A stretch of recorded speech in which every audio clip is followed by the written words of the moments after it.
So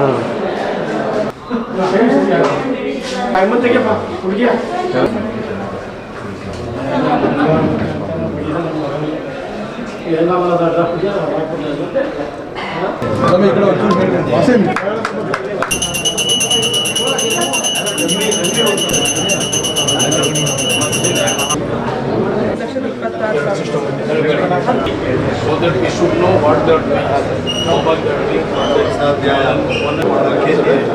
ನೀವು ಬ್ಯಾಡ್ ಹತ್ರ scan ಆಗೋದು ತಗೋಬೇಕಲ್ಲ ಇರು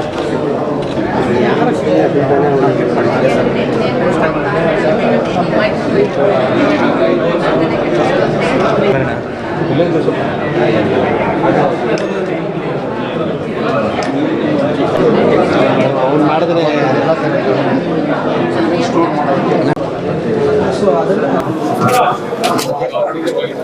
ಬಹಳ ಪವಿತ್ರವಾದಂಥ ಒಂದು ಕಾರ್ಯಕ್ರಮ ಇವತ್ತು ನಾವು ಉದ್ಘಾಟನೆಯನ್ನು ಮಾಡ್ತಾ ಇದ್ದೀವಿ. ಇವತ್ತು ಆಸ್ತಿ ಮೌಲ್ಯ ಹೆಚ್ಚಾದಂಥ ರೀತಿಯಲ್ಲಿ ಅನೇಕ ರೀತಿಯಲ್ಲಿ ನಮ್ಮ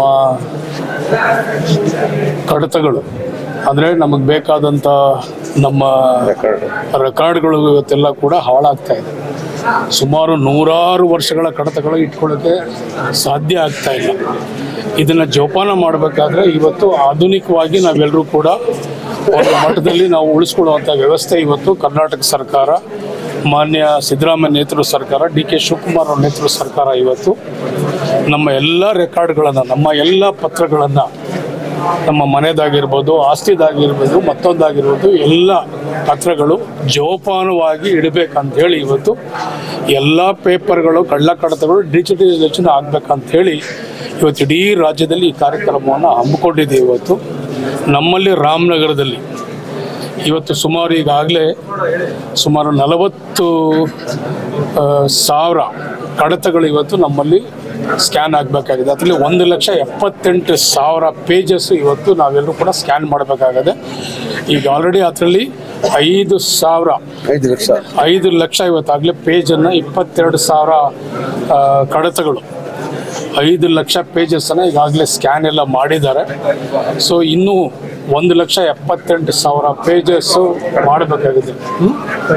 ಫೈಲ್ಸು 1,78,000 ಫೈಲ್ಸು ಅಂದರೆ ಅರೌಂಡ್ 40 ಲಕ್ಷ ಪೇಜಸ್ಸು ಇನ್ನೂ ಕೂಡ ಇವತ್ತು ಸ್ಕ್ಯಾನ್ ಮಾಡೋಕ್ಕಾಗಿದೆ. ಸುಮಾರು 10 ಉಪಕರಣಗಳು ಇವತ್ತು ವ್ಯವಸ್ಥಿತವಾಗಿ ಸರ್ಕಾರ ಇವತ್ತು ಯೋಜನೆ ಮಾಡಿಕೊಟ್ಟಿದೆ. ಒಳ್ಳೆ ಯಾರ್ಯಾರು ಅದಕ್ಕೆಲ್ಲ ಟ್ರೈನಿಂಗ್ ಆಗಿದ್ದಾರೆ ಅಂಥವ್ರಿಗೆಲ್ಲರೂ ಕೂಡ ಇವತ್ತು ಒಂದು ಅವಕಾಶ ಕೂಡ ಅವ್ರಿಗೆಲ್ಲರೂ ಕೂಡ ಕೊಟ್ಟಿದ್ದಾರೆ. ಪ್ರತಿ ದಿವಸ ಎಷ್ಟು ಸ್ಕ್ಯಾನ್ಗಳು ಆಗ್ತವೆ, ಯಾರ್ಯಾರು ಎಷ್ಟೆಷ್ಟು ಮಾಡಿದ್ದಾರೆ ಅಂಥೇಳಿ ಡೈರಿ ಮೇಂಟೈನ್ ಮಾಡೋಕ್ಕೂ ಕೂಡ ನಾನು ಅಧಿಕಾರಿಗಳಿಗೆ, ಮೊನ್ನೆ ತಹಸೀಲ್ದಾರ್ ಅವ್ರಿಗೆ ಮತ್ತು ನಮ್ಮ ಉಪವಿಭಾಗರಿಗೆ ಅವ್ರಿಗೂ ಕೂಡ ನಾನು ಸೂಚನೆಯನ್ನು, ಮನವಿ ಕೂಡ ನಾನು ಮಾಡಿಕೊಂಡಿದ್ದೇನೆ. ನಾನು ಕೂಡ ಇದು ವ್ಯವಸ್ಥಿತವಾಗಿ ಆಗುವಂಥ ಕೆಲಸ ಆಗಬೇಕು. ನಮ್ಮ ಎಲ್ಲ ಹಕ್ಕುಗಳು ಕರೆಕ್ಟಾಗಿ ಜೋಪಾನ ಉಳಿಬೇಕು. ಎಲ್ರಿಗೂ ಕೂಡ ಇದರಿಂದ ಪ್ರಯೋಜನ ಆಗಬೇಕು. ನಮಗೆಲ್ಲ ಗೊತ್ತಿದೆ, ಇಷ್ಟು ದಿನ ಒಂದು ಪೇಪರ್ ನಾವೇನಾದ್ರು ಪಡಿಬೇಕಾಗಿದ್ರೆ 10 ವರ್ಷ ನಾವೆಲ್ಲ ಸುತ್ತಬೇಕು. ಕೆಲವೆಲ್ಲ ಫೇಕ್ ಡಾಕ್ಯುಮೆಂಟ್ಸ್ ಆಗಿರೋದು ಕೂಡ ನೀವೆಲ್ಲ ಮಾಧ್ಯಮದಲ್ಲಿ ತಾವೆಲ್ಲರೂ ಕೂಡ ಪ್ರಚಾರನೂ ಮಾಡಿದ್ದೀರಿ. ಸೊ ಆ ನಿಟ್ಟಿನಲ್ಲಿ ಇವೆಲ್ಲವೂ ಕೂಡ ನಾವು ಬ್ರೇಕನ್ನು ಹಾಕಬೇಕು.